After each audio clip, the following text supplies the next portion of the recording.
Hello and welcome back to Mate's Tottenham blog and to today's Tottenham Hotspur versus West Brom preview. We're going to be going through what we want to see from the team tomorrow, which is a whole lot more than what they've shown us in recent weeks. I'm also going to be taking your questions and comments from the live chat and trying to make this live stream as interactive as possible. Before we do get into that, if you are new to the channel and you want more content like this, including Tottenham watch-alongs, live previews, live reviews, transfer talk videos, the Tottenham Fan Voice podcast, and as many collaborations as I could possibly manage, make sure to smash that subscribe button down below.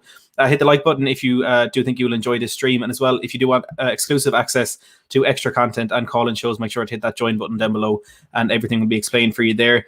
We got Flamethrower and channel member James Watson. Welcome along to the stream. I've got Aaron Fernandez and Crispy1882 as well. Make sure to get your questions and comments about this one in the chat. We will be doing a watch-along for this game tomorrow. Myself, David Harris, and Marcelo will be joining us a little bit later for the midday kickoff in the UK and Ireland. And hopefully we'll see something better than what we have seen in the next game. And Mike Smith is saying something that I absolutely agree with. It's one of the first points I did want to make. We want fight and we want character.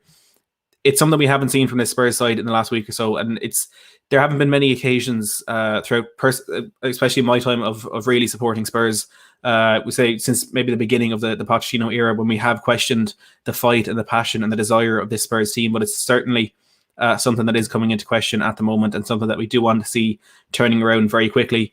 Sissoko has a lot of questions that he needs to answer after that performance against Chelsea. I think Sergio Aurier is in the same boat. Players like Alderweireld, Dyer, Davis simply were not good enough. Højbjerg and Ndombele, Son were below par.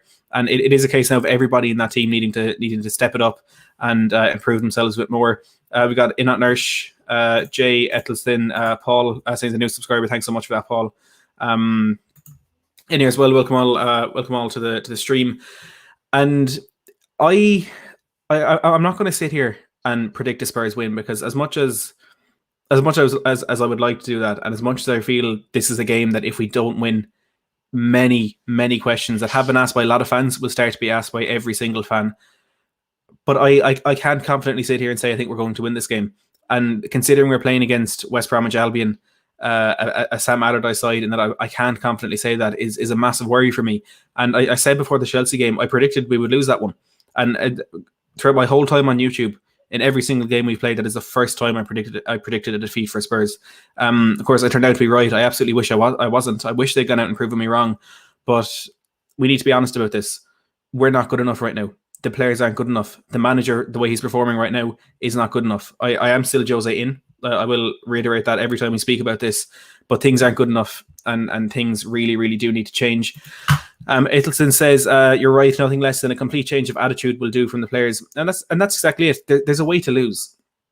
And at Tottenham Hotspur, we don't want that to be what we're aiming for, losing in the right way. But if we are losing, you don't want to come out of the game like we did against Chelsea. Not one of those players could have come off that pitch and said, I couldn't have given any more. Not one of them. Every single player could have put so much more into that game. And if we go onto the football pitch and we play against a team like Chelsea, or we play against a team like Manchester City, who we're playing next Sunday, even if we play against Everton and we're outclassed, fair enough. We were outclassed. The other team are better than us. But if we put everything into that game, there's only a certain amount of questions you can ask. But no matter what game you lose, we could go out and play the best Barcelona team there's ever been, the best Bayern Munich team that's ever been. And if those players don't give 100%, no matter what the score is, they deserve criticism and they deserve to be questioned. All we want is to show the attitude that has gotten us into the club that was able to appoint the most successful manager in world football right now as our manager. The team that was able to attract the players that we have brought to this football club. And that's the biggest thing we need to see tomorrow. It's not all we want to see tomorrow. We'll get more into that a little bit later. But that's the very first thing we want to look for from this game. We've Lily White Lane says, how are you, lad? I'm honestly worried about tomorrow. Huge game for Jose, and these players need to step up. I'm concerned. I'm concerned not only about the game tomorrow, not only about the immediate future, but about the long-term future of our club. Tomorrow is a huge game for Jose, and I said it was either before or after. It was probably after the Brighton game on Sunday. I said, lose to Chelsea on Thursday and fail to beat West Brom on Sunday, and Jose could be gone. And I fully mean that. And I know a lot of people are speaking about Daniel Levy being reluctant to pay the whatever amount of money it will take to sack Jose Mourinho. But I feel like Levy will also be looking long term. And the question is, what's more of a financial burden for the club? Sacking Jose now or missing out in Champions League football for the next 3, 4, 5 years? Because if if it is at this final stage with Jose Mourinho, as it has been at every club when things started to go sour in the dressing room and the performances were so lackluster on the pitch, this is only going to get worse as it progresses. Our only hope for me is that we haven't yet gotten to that stage where Jose has been given the money and Jose has been able to build the team that he wants to build. We know how much he wanted a centre-back. He didn't get that, and we do need to get him a centre-back. So this summer is massive for us. I think right now, if Daniel Levy can honestly 100% say there will be no money there for Jose Mourinho, why are we wasting our time? If the money is not going to be there, Jose should not be here. And it's as simple as that. So the fact that I think Daniel Levy does recognise that as well. So the fact that Jose is still here, I do feel as though the money will be there for him this summer. Now, obviously not as much as he had at Man United or as much as he had at Chelsea, especially nowhere near as much as he had at Real Madrid. But if we give him the money where he can start to build this team that he wants to build, again, starting with a centre-back, I do feel as though this man can still bring success to this club. Because everyone, I think, is comparing his time at Spurs now to every other club he's been at. But every other club he had money. Every other club he was able to build the team that he wants. And at this particular moment in time, this is not a criticism of the board. Because of the global situation we are in right now, the money simply isn't there to back Jose as much as he perhaps needs to be backed. But I fully agree with you there that tomorrow is a huge game for that. Steve, welcome to the stream. Bradley says, if we lose tomorrow, Mourinho should be sacked, get Allegri or Klinsmann in. I wouldn't say if we lose tomorrow, he should be sacked. But I think if we lose tomorrow, he will be sacked. I honestly mean that. We know Daniel Levy isn't particularly patient with managers when things do start to go wrong. We saw that with Pochettino. We saw that with personally every manager I've seen in the Spurs era. Paul says, simple, if we don't win and convincingly, there's a major problem within the club. Absolutely. West Brom will probably go down this season. They will probably be playing championship football next season. And we scraped past them earlier in the year at the Hawthorns with Harry Kane scoring that late winner. But the difference now is we're 9th in the Premier League table. Back then, that win put us top. It feels like a decade ago, but that win back in October, November, whatever it was, put us top of the Premier League table. So I think there is a huge difference now between this and the reverse fixture. We need to beat them convincingly tomorrow. Otherwise, all the questions that have been asked of the club, all the questions that have been asked of the players, of the coaching staff, will become a lot louder and a lot more relevant. If we don't have this game comfortably done going into the last 10-15 minutes of it, questions need to be asked. And even more so, if we lose this game, I won't be able to respond to any fan who says they want Jose Mourinho to be sacked, because I wouldn't be able to deny that they have a very, very good point. Wayne says, if we can't beat West Brom, then we deserve to get relegated. Sheffield United have more fight and desire than we do at the minute. And again, that's it. Arsenal have more fight and desire than we do. Sheffield United do. They're, up until 2 weeks ago, we're looking to be statistically the worst team in Premier League history. But I said it when they 3-2 Man United. I said it when they were playing, I forget, I think it might have been Leicester at Bramall Lane earlier in the season, and they were winning that game 1-0, and they threw away a late goal and almost actually, it was Leicester, yeah, and they almost conceded a late winner as well. And I said any football fan who watched that game and said Chris Wilder deserves to be sacked doesn't know football, because that team were playing for the manager, that team were playing for the badge, they were playing for each other, they were playing for the fans that weren't at that stadium. And that's when results aren't going your way, that's what you need to look at. You need to look at, are the players trying to turn those results around? At Sheffield United, they were. At Sheffield United, they are. And in the last couple of weeks, they've begun to succeed in that. And with the way this season is going, I wouldn't rule out Sheffield United surviving in the Premier League this season. And Spurs need to start doing that. If we're going to lose games, as I said, there is a way to lose games. Now, I'm not going to sit here and accept defeat after defeat after defeat. But while we are going through this bad spell, at least put in the effort, at least put in the desire, at least leave that pitch knowing you left absolutely nothing out there. You gave it your all. And none of those players can say they're in that situation right now. None of them. Steve says, Jose is costing this club a fortune in terms of salary. He should be given the money to spend to reflect that. Absolutely. And again, look, I know it's a difficult situation right now with a pandemic and all that. But like I said, if Daniel Levy can't now commit to giving Jose the money in the future, I think we're all wasting our time with this. The whole debate of Jose in, Jose out doesn't matter if there's no money. If there's no money, Jose needs to go, because he's not going to succeed with the squad. No manager is going to succeed with the squad that is there. Let's put that out there right now. I know there are certain managers that perhaps in this moment in time could get more out of this squad, but there's no manager that will come in and win trophies with this team. Not with that defense back there. If Jose Mourinho, one of the best defensive managers in world football, can't get this team to keep clean sheets, we've kept in Jose's time at Spurs, we have kept clean sheets in 26% of our games. That is the worst record Jose Mourinho has had at a club since 2001, 2002 when he was managing in the Portuguese third division. 26% of our games we've kept a clean sheet. And I've said it so many times on our watch-alongs, on our prediction shows, on our preview shows. I never go into a game predicting Spurs to keep a clean sheet. Ever. We were playing Wickham in the Cup and I predicted 3-1. We were playing Marine in the Cup and I predicted 5-1. I cannot even pretend to think Spurs are going to keep a clean sheet going into any sort of a game. And if that man can't make this defence solid, no manager can. And I firmly believe that. So this whole talk of getting a new manager in, I think, could get more out of the team, but it will not bring us success. It would absolutely not bring us success. But the only thing that will even make Jose slightly worth it is giving him the money. Because without that, it's simply not worth the money they're paying him, the players that this could cost us, in terms of players that Jose may alienate and ostracize from the team that could then move on before Jose leaves. We know it's nearly happened with Dele Alli. Thankfully, that looks like it may have been rectified, but that could very well be a PR stunt to get Dele Alli back in the team and then move him on in the summer. This could cost us a lot. I think every Spurs fan knew that, and I do think Daniel Levy knew that when he appointed Jose Mourinho, that no matter how this went in terms of success in domestic competitions in Europe and getting the Champions League, whatever it is, we knew there was going to be an opportunity cost with getting Jose in. And that opportunity cost is money and players.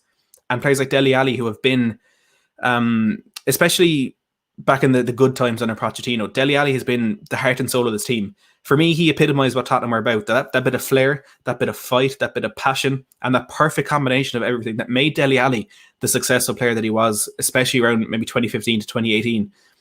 And if that's what we have to lose in order to win a Premier League or to win a European trophy, if we have to lose something like that, as much as I hate to say it, as much as I love Dele Alli, as much as I love that man and the football that he has shown me over the last couple of years, one of the players that made me properly fall in love with Spurs, I'd rather win a Premier League trophy. And I'll say that honestly. But if we're not going to get that, and right now it looks like there's no chance in hell we are going to get a Premier League trophy, then you don't want to see Dele Alli leave. You don't want to prioritise Jose over the players that could be at the club longer than us. Now, I'm not in any way saying the players are bigger than the manager. Not at all. I just think we do need to prioritise what we're doing. And Tottenham, for the last 5-6 years, have been a team that have been building for the future, that have been building a process, a platform to build on, the training ground, the stadium, the youth setup, everything we are investing into the squad, the loans for these players, getting like the likes of Dele Alli in the squad when he was 18, getting Harry Winks in there when he was so young. It's building for the future, and Jose is going to come in and ruin that. But that opportunity cost could be worth it if we do win a Premier League title. And right now, I don't think we will. Steve says, subscribe to my channel if you haven't already to stay up to date with all things Tottenham. Absolutely. Thank you so much, Steve, for doing the modding again tonight. Like I said, live watch-alongs will be live at 11:15 tomorrow morning, going through the live lineups, our full build-up show with our member call-in show as well, and then live watch-along all the way through, and an instant match reaction. Just make sure to subscribe if you don't want to miss that. We'll be doing it for most Spurs games throughout the season. Unfortunately, with work, I can't commit to doing all of them, but every one where I'm at home, I will be doing a watch along for those games. Bradley says, Matt, I've watched a lot of football over this lockdown, and I can honestly say we played the worst football in the league. Fulham and Brighton play better football than us. Let that sink in. And I agree with that. That is absolutely true in terms of football that you want to watch, football that you enjoy watching. But if it gets us to where we want to be, if it wins us a trophy, it's worth it. Not a trophy, but a prestigious trophy, it's worth it. I think up until things really started to go wrong, like when we were winning games, when we were top of the league, I was baffled at why people were, and I still am baffled at why people were calling out and criticizing the style of play at that time, because when it's working, it's perfect. When it puts you top of the table, it's perfect. And I don't think the players especially have any right to call out a manager as successful as Jose on the style of play that has won him countless trophies everywhere he's been. But then when it starts to go wrong, and I think this is the case with every style of play. I mean, look at Marcelo Bielsa at Leeds. Now, I know it's a very different situation, and it's not the type of club we want to be comparing ourselves to when we are looking to move on to this era of success at our football club. He plays the most expansive, most positive, enjoyable, free-flowing football of any manager in the Premier League. I firmly believe that. But when he loses a game, the abuse he gets is ridiculous. They call him naive. They call him not up to it. They say that he's underestimated the Premier League. He doesn't respect English football, all this crap. Whatever way you play, when you lose, it's not good enough. And I'll go back to when we were with Pochettino. Everyone loved the style of football we played under Pochettino. But when we went to Anfield, I wanted us to park the bus because when you go and you play that football against Liverpool, when they have the Manes and the Salahs, they're going to catch them in the counter and they're going to beat us. They're going to beat us. And 9 times out of 10, they did that with Pochettino. It's the same at Manchester City. We had a bit of a better record there, but they still often caught us on the break. And I think you do need to adapt your style of play to all that. But look, that's another conversation. In terms of style of play, this is worth it if it gets us trophies, but right now it's not. And Jose can't defend what he's doing because it's not working. Something needs to change. He needs to try something different. If that's getting that man into the team, if I can point him there, it's getting that man into the team. If it's getting Dane Scarlett on, I don't care what it is. Try something different, because what's happening right now, what he's doing right now, simply isn't working. And he does need to address that. Just try to get a few comments here as well. Channel members will have priority in the comments. There are a lot of them coming in right now. I'm trying to keep up with them, but I will try to get to as many comments as I can. Paul says, to compete at the top, we will need a complete back four, a CDM, a winger, and a striker. Can't see that type of money being available. And I do think with Jose, maybe not that much, but certainly at least half of that list. We need a new centre back, maybe even 2 new centre backs. United, and again, Rashford, always put it wide. I think a CDM, we could be okay with Højbjerg and Ndombele. I think once Ndombele sits back in that double pivot, as Jose said, he will be able to do now with his fitness back at his best, and hopefully Lo Celso and Ali available for selection again pretty soon when they recover from their respective injuries. I think maybe CDM isn't a priority. We do definitely need a winger. We need someone out on that right-hand side, because we have Lucas Bale, Lamela, and Bergwijn, and none of them have been able to solidify their places out on that right-hand side, which is a massive concern, especially when you have four options out in that right wing, and not one of them can you look at and say, he's our starting player. Simon says, even Matt, hope you're well and keep these great contents coming, and everyone subscribe to this man. He's the real deal. Thanks a million, Simon. I really appreciate that. Everyone make sure to check out Premier Hotspur TV as well, Simon's new channel. We have Lily White Lane saying, it's not defensive football that's the issue, as it has worked so many times in the past when Jose has managed the likes of Inter and Chelsea. It's these players with individual mistakes. And that's the way to look at it. Jose can't be held responsible for Eric Dyer breakdancing in his own box and taking out Timo Werner. He can't be responsible for that VAR incident against Newcastle when they got that penalty in the last minute. He can't be responsible for Dyer losing his man against Liverpool. But what he can change and what he can be held responsible for is putting us in a position where one individual mistake cost us everything. Let's look at the Crystal Palace game. It was Hugo Lloris who made the error that day. We were dominating that game in the first 20-30 minutes, and without the exceptional performance of Vicente Guaita, we could have been 3-4-0 going up in that game going into the break. And I think that was a game where Jose was very naive. And look, he lost a lot of faith in that defence with the West Ham capitulation at the Tottenham Hotspur Stadium, but that game at Crystal Palace should have been finished off in the first half, and even though it wasn't, we should have gone at it in the second half and finished it off then as well, because they were there for the taking. But Jose, a bit too soon in the game, he did it against Fulham, he did it against Wolves, against every team where we have dropped points this season, every team where we've given away a lead. He's regressed into that low block way too early in the game, and he's put us in a situation where an individual error does cost us 2 points. Against Palace, if we had gotten that second goal, Lloris makes a mistake, we win 2-1, it's like, oh, Lloris, do better next time, but we won the game. The same against Fulham, against Wolves, Ben Davies loses his man at the corner. He can't be held responsible for the individual mistakes, but he can be held responsible for putting us in the situations where those mistakes were had such an impact on the result and all that. Holly, welcome to the stream, Holly. Thanks so much for tuning in. Let's take some more comments here. Jamie says, Matt, do you think Jose will get sacked soon? I think the West Brom game is huge for him. There are reports, I think it might have been Independent or The Athletic or something, that were saying Jose's job right now is in danger, and Jose has been asked by Daniel Levy privately in the last week or so. But if we lose to West Brom, his job could be in immediate danger, and I fully understand and I fully accept that it will be. But a win against West Brom, and I'm not going to say it'll paper over the cracks or it'll put a bit of gloss on everything that's going wrong. We're still in a terrible position, and we're still in a position where the manager's job does deserve to be questioned, I'd say. And again, I reiterate, I'm not Jose out right now. I still think he's the right man for the club. That may be more hope out of expectation than anything. But I think West Brom is a huge one for him. But maybe it's even a case of if we beat West Brom and then we lose to Everton, Man City, then maybe he could be sacked. Where he's in such a sensitive position right now that any defeat, no matter who it's against, could put his job in jeopardy. And again, it's because of the way we're losing the games. I go back to Sheffield United losing every single game. They lost 14 games by 1 goal before they got their first win of the season. 14 games by just 1 goal. And it was because they were fighting for every single ball. They were fighting in every single game. They were playing for the manager, playing for the badge. And that's all we want from Spurs. Look, if we're going to lose to Liverpool, fair enough. We always lose to Liverpool. I'm not happy about it, but let's lose the right way. Let's go down fighting. Let's leave that pitch knowing those players put 110% on it. And if you want to combine the 3 games over the last week, you still wouldn't get to 100% for any of those players. And I firmly do believe that. Holly says Jose won't get sacked. Levy won't pay him off to leave, which I think is the biggest concern for the Jose out brigade right now. Simon says, tell me, I love saying that, tell me if I'm wrong, Matt, but Dyer has lost us 12 points with his mistakes this season. That's not good enough. I don't know the exact numbers. It was probably 1 point against Chelsea. We're never going to score in that one. It was 2 against Newcastle, even though it was harsh on him. It was 2 against Liverpool as well, losing his man. So it could definitely equate to 12. And I think Holly sums it up perfectly here, saying Eric Dyer is an egg. I've never rated him as a centre-back, same mistakes happening over and over again. I think earlier in the season, Dyer did play really well. And again, it's when we were playing well, those individual players kind of did shine a bit more. And I think I certainly felt it earlier in the season that when we were playing well, Dyer was not at the heart of that, but a really important part of that.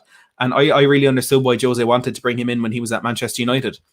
And right now, it's laughable to think that he might have wanted that. It's laughable that Eric Dyer could definitely still be that first choice centre-back for him. But I think he is kind of starting to give these players a little kick. He dropped Alderweireld for a few weeks. He dropped Sissoko for a bit. He dropped Eric Dyer for the game against Brighton as well, which of course didn't really help. We still lost that game by 1-0.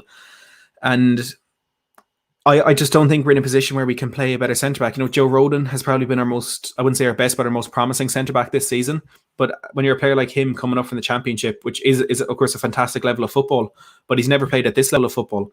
And there's always going to be that inexperience leading to some sort of errors. And you can't expect him to go out and give a 10 out of 10. I wouldn't even expect him to give a 7 or 8 out of 10 every time he played. And he's shown a lot of promise. That game against Chelsea when he made his debut, he was absolutely outstanding. But he put Olivier Giroud in on goal in the 90th minute.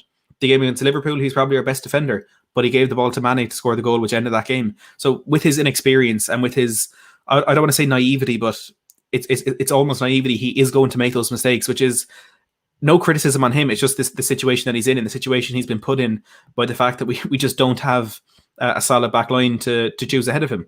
And look, again, hopefully all this turns around. Hopefully, I of course hope Joe Rodon goes on to be even better for us than Jan Vertonghen was. I hope he's better for us than Eddie King was. But realistically, things like that aren't going to happen.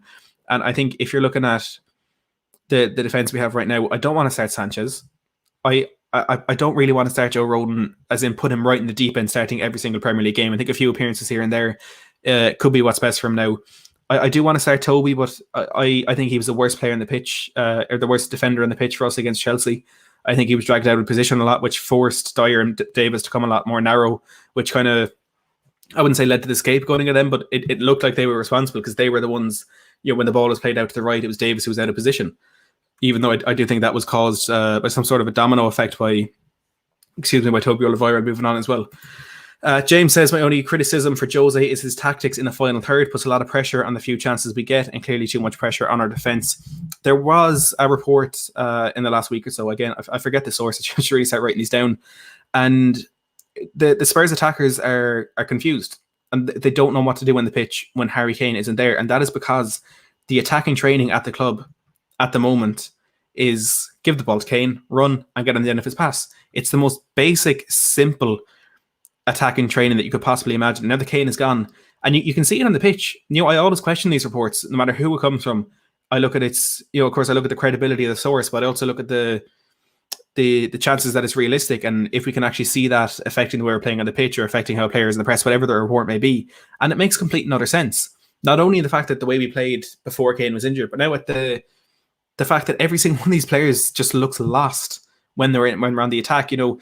I'm sure there's a clip going around Twitter. I'm sure most of you have seen it, where Sissoko got the ball at the edge of his own box. There was a huge gap in the midfield behind him, and he was so unaware of his surroundings. He gave the ball straight back to the centre back, and he ended up forcing him backwards. The ball went out to Aurier on the right. He played it up the line to Son, and Sissoko has turned at this stage. He's maybe 10 yards further forward. And again, there's a huge gap in front of him in that midfield, and he was just completely oblivious to the opportunity of the counter-attack. And I did look at that and think, okay, Sissoko probably should have done better there. But I also looked at that and said, why is there no player in that position already? The way we play, the whole idea that our football is based on this season is a player, usually Harry Kane, sitting in that gap in the middle of the park and pulling the strings from there. So yes, Harry Kane was out. Obviously, it wasn't going to be him. But why wasn't there someone in there? Why couldn't that have been Tanguy and Ndombele? Why couldn't that have been Carlos Vinicius dropping deeper again? There was just no one picking up that space that Kane takes up.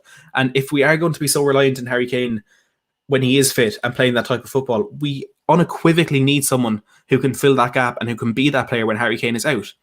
And it's just not there. His tactics in the final third, I wouldn't criticise them because I don't think there are any. I really don't. Everything he's doing in this club is based on defending. Now, look, we do need a lot of work on our defence. If it was possible, he needs to do more work on our defence. But there's no point in building an outstanding defence if there's no attack to put the ball in the end at the other, in the back of the net at the other end.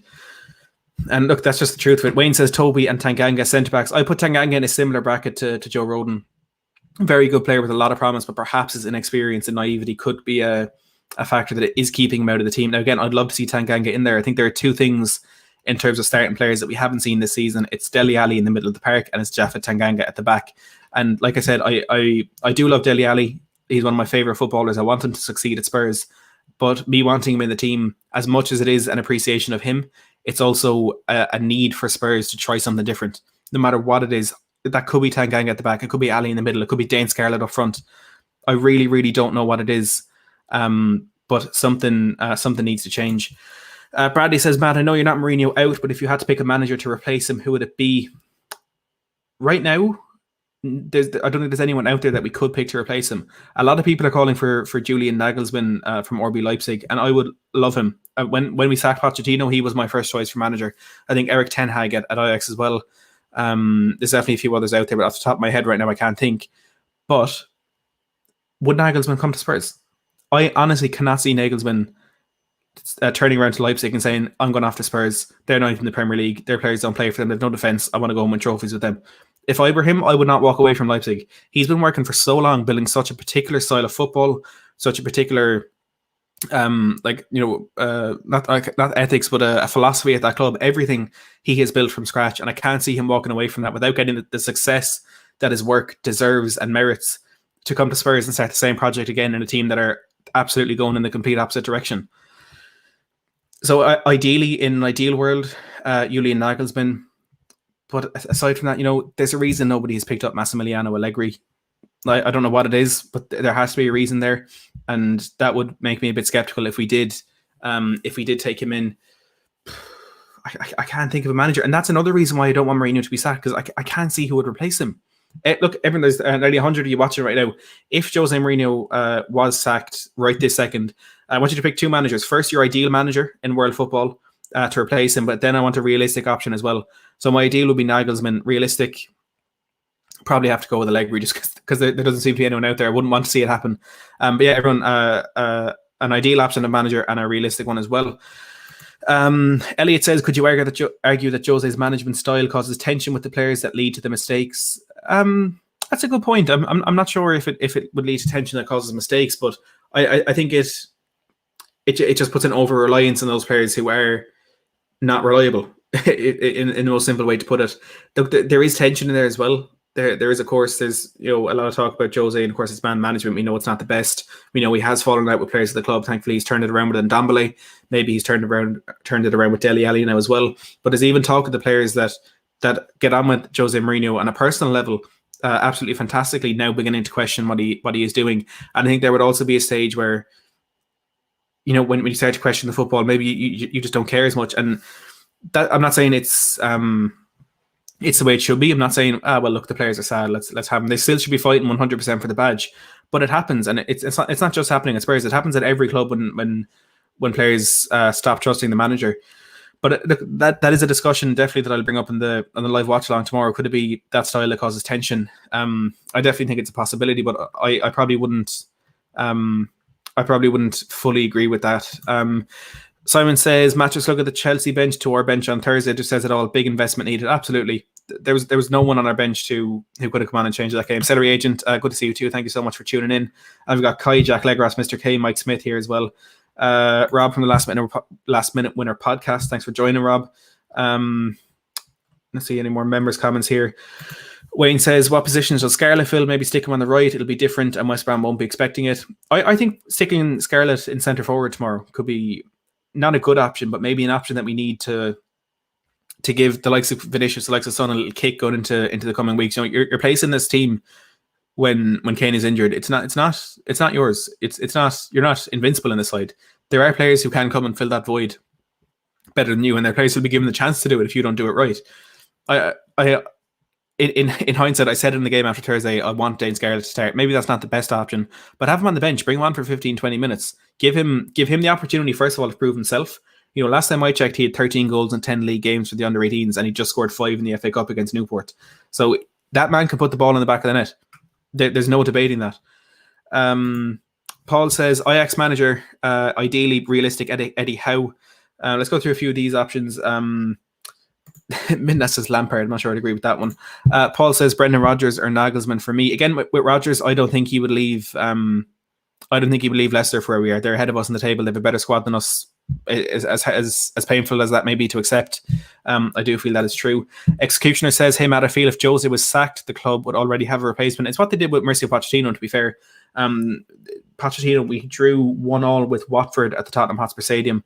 Dele Alli scored a late equaliser in that one. It was about 6 weeks before Poch was sacked, and from there Daniel Levy began his search for a manager.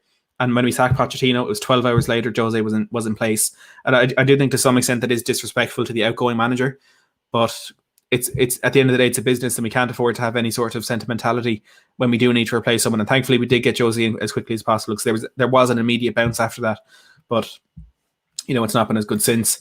Dan says Nagelsmann and Rodgers. Alexander says my ideal would be the RB Leipzig manager. The realistic would be Eddie Howe. So a lot of talks for Eddie Howe here. Eric Ten Hag, for me, got that winning mentality with expansive football and is a winner. Simon says Brendan Rodgers. Again, I'm not entirely sure that's a realistic option. Mr. K says Eddie Howe as well. Paul says Redknapp for 6 months and Rodgers in the summer. Would he leave Leicester though? Again, I'm not sure. A lot of call for Harry Redknapp. I think a lot of people enjoyed the way he spoke about Spurs' situation on deadline day when he was on Sky Sports and speaking about needing to get Bale in the team, needing to get Ali in the team. And again, he will be that manager to put his arm around the shoulder of some players that do perhaps need it. Before I go through a few more of these, please smash that like button if you are enjoying the stream. If you do want more of this content, including a live watch along tomorrow, a lot of content coming up in the next week, including a live watch along for the Everton game as well, and the Tottenham Fan Voice podcast next Friday. Make sure to smash that subscribe button down below. And if you're a new subscriber, let me know in the chat. Let me know what made you subscribe to the channel. And if you do, in advance, thank you so much for supporting. Dan says shout for realistic Scotty Parker. Crispy says João Sacramento if Mourinho goes. Flamethrower says realistic manager Andre Villas-Boas, who of course just resigned from his post at Marseille after they signed Lucas Nemecha to replace Morgan Sanson. A crazy turn of events there. Wayne says, I personally think a lot of these players are incapable of meeting Jose's expectations of how they should be playing. Yeah, I do think that is also the case. He doesn't have the squad to put into practice the side of play that he does want. You need a much more reliable defence than what we have to play the defensive football. And again, that's when I come back to, he can't be held accountable for the individual mistakes that happen on the pitch, but he can be held accountable for putting us into a position where individual mistakes cost us so much. Let's actually realize I've forgotten to keep an eye on the United game. 95th minute, Everton just equalised.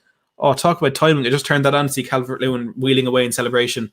And Robin Olsen is the first one up celebrating. Sorry for going off topic here, but Man United 2-0 up, threw away the lead, went 3-2 up, and now in the 95th minute, Everton have drawn level in that one again.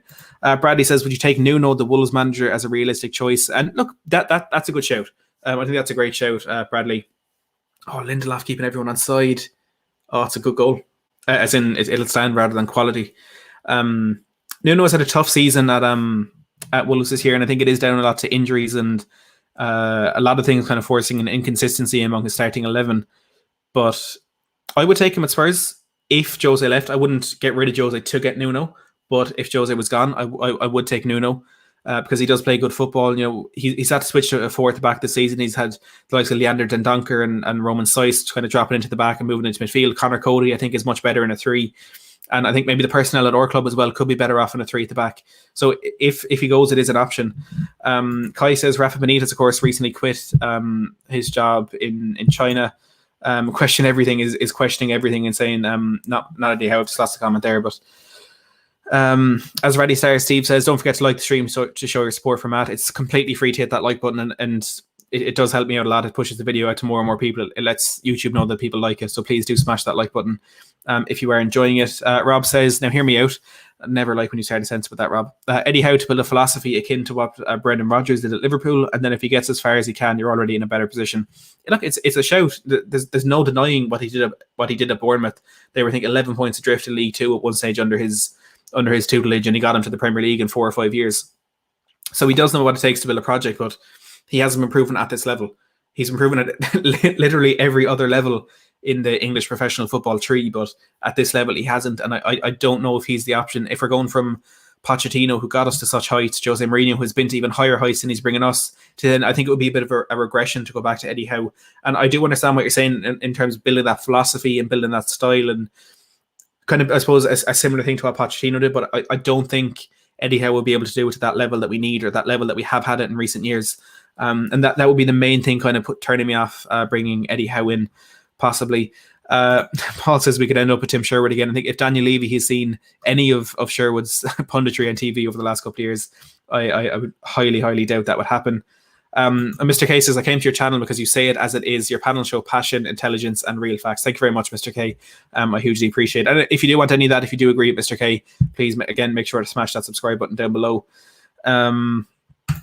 Govan says, if we lost or drew tomorrow, how long would you give Jose? I would still give Jose at least till the end of the season. And if there's money, give him the summer and give him the start of next season, because it's hard to judge a manager solely on what he's done without any money, when everybody knows every single club he's been at before, he needed money to succeed. And I think, as I said earlier in the stream, if Daniel Levy knows he has the money for this summer, keep Jose. If he knows he won't have it, get rid of Jose. There's no point in having him if he's not going to have the money that he knows Jose will need to succeed. He's not going to succeed with this squad. Not many managers would. I don't think any manager would. But there are managers out there who could build on what we have now with what is at the club, and with a minimal budget. Jose can't. There's no way that he can. And if that money isn't going to be there, maybe just get rid of Jose. Vamshidar says, we cannot be like other clubs. We have to back Jose Mourinho at least at the end of the season. If he can get a trophy in Champions League place, then we can shout Mourinho out, but not now. Back the coach and the players. Fully 100% agree with you. And I said it when Jose was sacked. I said it when he was sacked, or when Pochettino was sacked and Jose was coming in. I said he's not my choice for manager. If it was my choice, I wouldn't have gone Jose. Would have gone a completely different direction. I didn't think he was going to be the right person to bring in to follow on from what Pochettino began to build. I think everything pointed towards a different manager, but at the end of the day, he was Spurs' manager. I 100% backed him, and I 100% wanted the success that he wanted for the club as well. So we may not agree with everything he's doing, but at the end of the day, he's still the manager of our club. And realistically, as hard as it may be to hear, putting a little hashtag Jose out tweet on Twitter isn't going to make Daniel Levy sack him. And I know, of course, your opinion is as valid as mine. If you want him out, you're completely entitled to that opinion, as much as I'm entitled to want him to stay. But I just personally feel, and again, feel free to disagree with me. And if you do disagree with me, get it in the live chat. That's what this is about. It's a discussion. It's a debate. I feel the manager's at our club. Let's back him. Now, it would be a different case if he was coming out and saying, I don't believe in these players, or I don't want to win here, or I'm going to play this guy because I think it's funny, or whatever. Then, of course, it's a very different situation. Mike says, hi, I'm new here. So just my 2 cents. I believe Mourinho should just be given till the summer. See where he goes with the new players he wants and transfer. This is all down to the players. There's no grit. Absolutely. I fully agree with you. The transfer window could be exactly where he does turn this around. Mike goes on to say he needs his type of players. The squad ain't it. And with Mourinho gone, Kane and Son will go. It's an interesting take. I think a lot of people are concerned about Kane and Son's long-term future at the club. Mike, if you are enjoying this and you are new, please make sure to smash that subscribe button. It's completely free, and of course really helps me out as well. And it'll give you access to a lot of fantastic content as well, if I may talk myself up a bit. Bradley says, I've seen Spurs fans asking for the Southampton manager. Sorry, I can't pronounce his name. Ralph Hasenhüttl. Rob says Ralph Sandcastle. Hasenhüttl, yeah, look, a lot of people are comparing him to Jurgen Klopp. I think he's the Austrian Jurgen Klopp, if he's Austrian. Maybe people will look at the result the other night, the result today, even losing to Newcastle, and perhaps question just how good an option he is for them. But I'd put him maybe on a similar level to Eddie Howe, that I don't think he's the right pedigree or the right caliber of manager to come in and turn this sinking ship around. We hoped it was going to be Jose Mourinho. It's not, because so far he hasn't got the money. But again, if that changes, maybe his success at the club will change as well.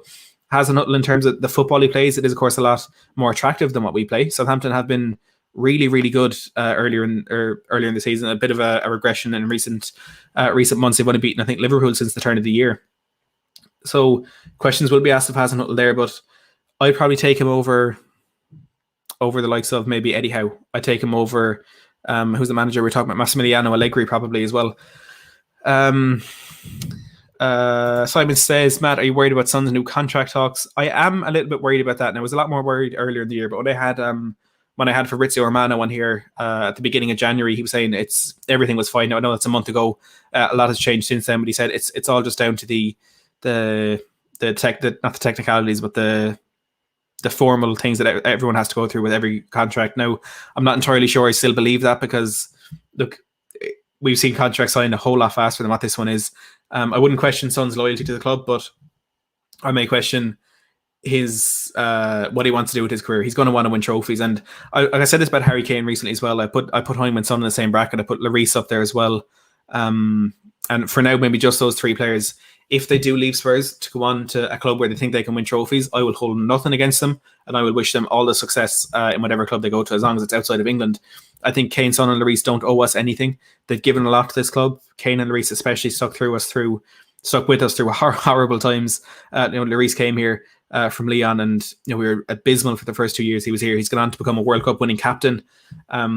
And if he did leave, I think Pochettino would happily take all three of them at PSG, and I think PSG would back Pochettino in signing those players. So if a bid did come in there and they left, I wouldn't hold it against them. Of course, I'd be absolutely devastated to see them go. But for now, I'm not entirely worried about Son's new contract talks, or any three of those players, to be perfectly honest with you. Paul says, Reguilon 45k, Lamela 10k more, 10k, or you're 12k, and all that is 222k is what any manager will want in the summer. Is that in terms of selling the players, maybe?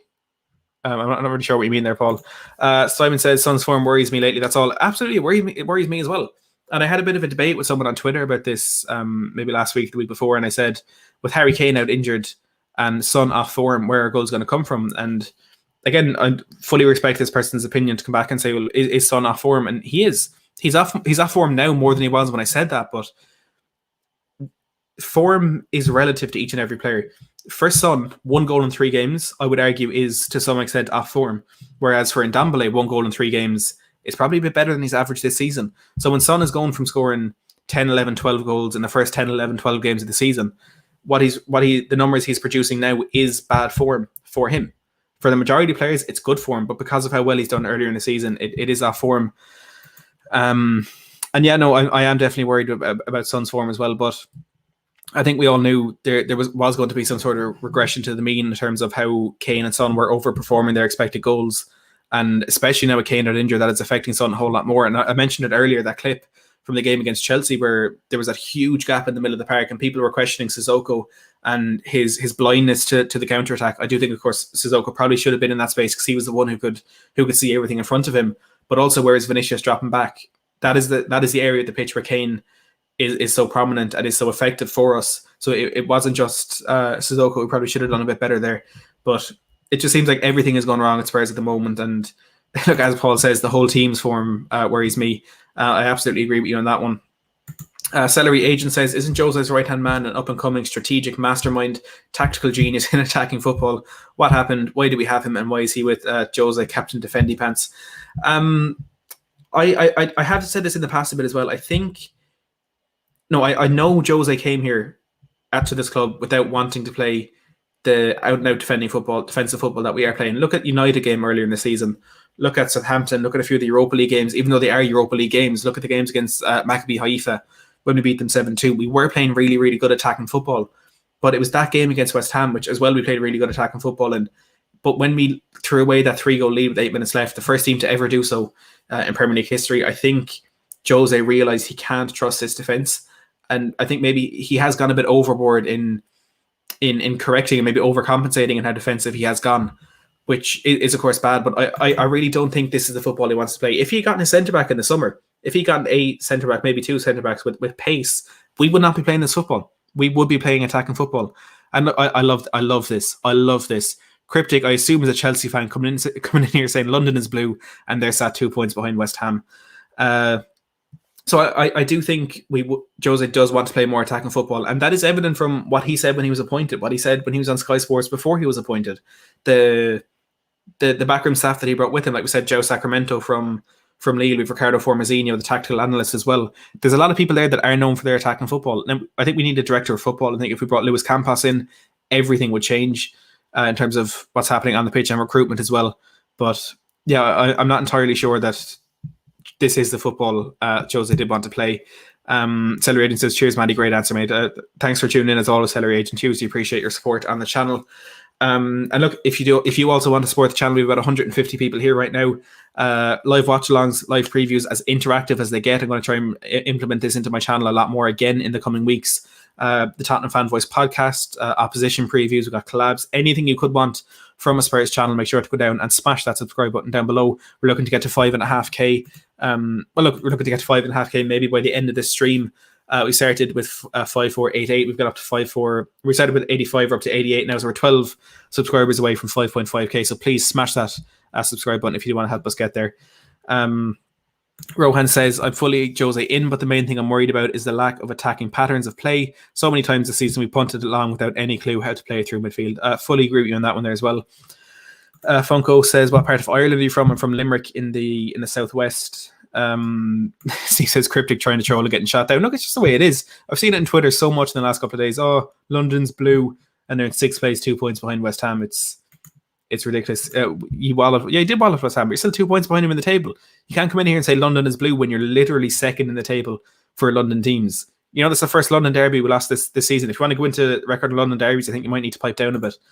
Paul says, Simon's right. I just can't blame his form that much when he's being played as a fullback for most of the game. He needs to be further up the pitch where he can hurt teams. I think that's on Huangman's son. We got a super chat here from Vamshidar. Vamshidar, thank you so much for that. The support in the channel from you as well does not go unnoticed, and from a lot of the regular names in that live chat as well. Says, keep it up, Matt. Just keep us motivating.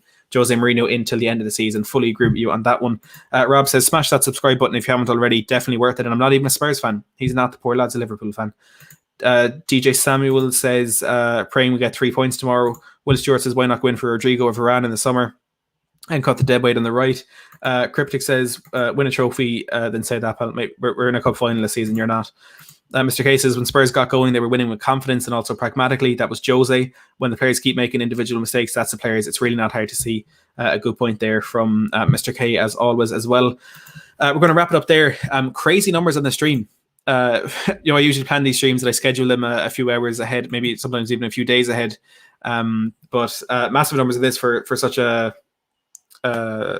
what's the word? A stream that I didn't plan. There's a word for that. I'll think of it in a second. We've had nearly 2,000 people joining us. We still have 150 in the live chat right now. 66 likes as well. And as Oscar Bell, Matt is just shutting this guy up. It's a Chelsea fan, deserves it. Thank you to everyone who has joined. Like I said, almost 2,000 of you.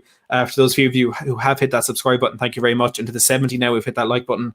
I really appreciate it. Thank you to Vamshidar for the super chat. Thanks as always to all of our... There, we've two of them. Rob says impromptu and Paul says spontaneous. It was spontaneous is the one I was thinking of. Thank you for that, Paul, but impromptu works as well. Thank you to everyone for the channel members who continue to support this channel. Thank you so much for all of that. Everyone who's in the live chat, everyone who hits that like button, who comments, who any sort of interaction, any view from this channel, I really, really do appreciate it from every single one of you. Like I said, live watch along kicking off at about 11 or 10:45 a.m. GMT tomorrow, an hour and 15 minutes before kickoff for anyone who isn't in that time zone. We'll be reacting to live lineups, giving our preview show, having our member call-in show, then the live watch along and an instant match reaction, all there going for about 3.5 hours. Myself, the Irish Hotspur, and Marcelo. A whole lot more coming up during the week as well, including a live watch along for our FA Cup tie against Everton on Wednesday. Thank you to everyone who has joined, and as always, thanks for watching.